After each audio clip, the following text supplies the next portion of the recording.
Kwame Nkrumah est né le 21 septembre 1909 dans la colonie britannique de la Gold Coast, qui deviendra plus tard le Ghana.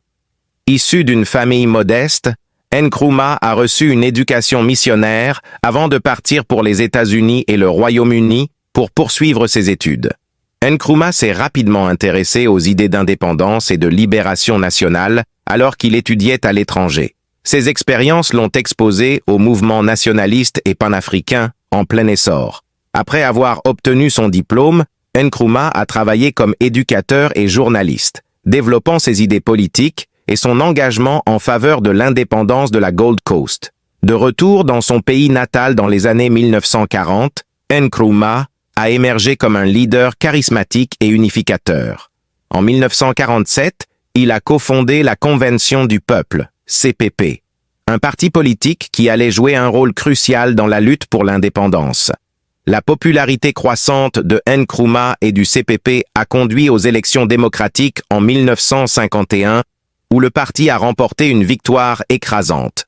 Nkrumah est devenu le premier ministre de la Gold Coast, marquant le début d'une marche résolue vers l'indépendance.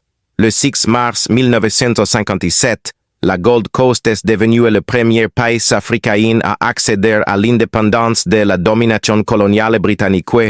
Nkrumah, qui avait adopté le titre d'Osagyefo, a dirigé le pays nouvellement indépendant en tant que premier ministre.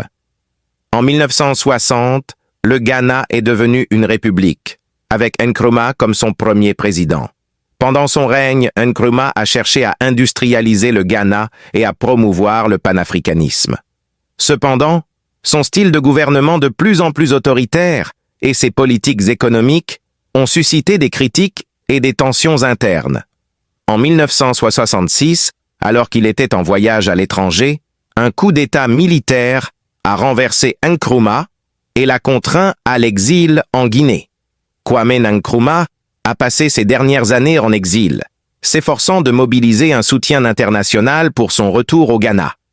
Il est décédé le 27 avril 1972 à l'âge de 62 ans, au cours d'une brève maladie en Roumanie. Bien que sa carrière politique ait été controversée, Nkrumah demeure une figure emblématique de la lutte pour l'indépendance en Afrique et du panafricanisme.